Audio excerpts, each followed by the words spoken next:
ئیسرائیل دەڵێت بن لادنی غەزەمان کوشت. محەممەد زەیف پیاوە مەترسیدارەکەی حەماس کێ بوو؟ دەوترێت ئەندازیاری هێرشەکەی 7 ئۆکتۆبەر و لێدانی تۆنێلەکان بووە. دوای 6 مانگ لە کوژرانی بزوتنەوەی حەماس کوژرانی محەممەد زەیفی سەرکردەی باڵی سەربازی بزوتنەوەکەی ڕاگەیاند. سوپای ئیسرائیل پێشتر ڕاگەیاند بوو بە هێرشێکی ئاسمانی بۆ سەر ناوچەی ئەلمەواسی لە نزیک خان یونس لە باشووری کەرتی غەزە سەرکردەی باڵی سەربازی بزوتنەوەی حەماس محەممەد زەیفیان کوشتووە. وەزیری بەرگری ئیسرائیل محەممەد زەیفی بە بن لادنی غەزە ناوبردووە کە کوشتنی هەنگاوێکی گەورەیە بۆ لە ناوبردن و لە قاڵبدانی بزوتنەوەی حەماس. محەممەد زەیف پلاندا ڕێژەری هێرشی حەماس بوو لە 7 ئۆکتۆبەردا بۆ سەر ئیسرائیلیەکان و ئەندازیاری دروستکردنی ئەو تۆنێلانەش بوو کە ڕێگەی بە چەکدارانی حەماسدا لە غەزەوە بچنە ناو ئیسرائیل. هەروەها بەرپرس بوو لە کوژران و بریندارکردن و بە بارمتەگرتنی سەدان هاوڵاتی ئیسرائیلی بە درێژایی 30 ساڵی ڕاپرچوو.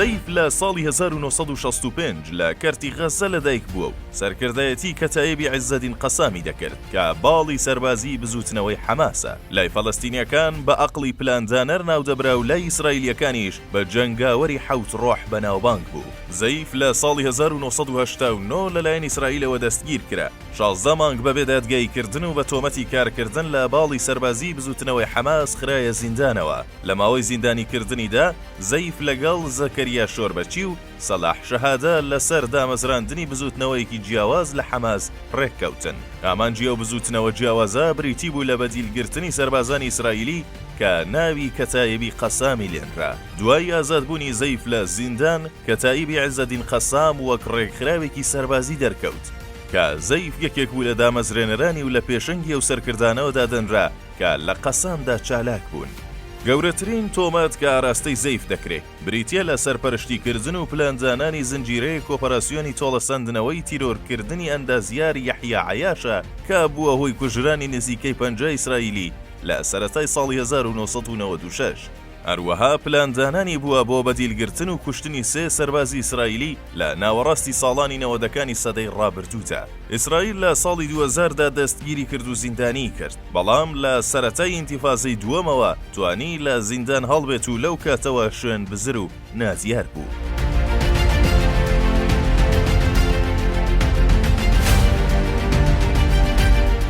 زەیف تەنها 3 وێنەی هەیە، یەکێکیان زۆر کۆنە، دووەمیشیان وێنەیەکە بە دەمامکەوە، سێمیش وێنەی سێبەرەکەیەتی. سەختترین هەوڵی تیرۆرکردنی زەیف لە ساڵی 2002 بوو کە بە شێوەیەکی سەرسوڕهێنا ڕزگاری بوو، بەڵام چاوێکی لەدەستدا. ئیسرائیلیەکان دەڵێن پێ 1 و دەستێکیشی لەدەست داوە، هەروەها بە زەحمەت قسەی بۆ دەکرا بەهۆی ئەوەی زیاد لە جارێک ڕوبەڕووی هەوڵی تیرۆرکردن بۆتەوە. ساڵی 2014 لە کاتی هێرشی ئیسرائیل بۆ سەرکەرتی غەزە کە زیاتر لە 50 ڕۆژی خایاند، سوپای ئیسرائیل توانی هاوسەرەکەی و 2 منداڵەکەی بکوژێت.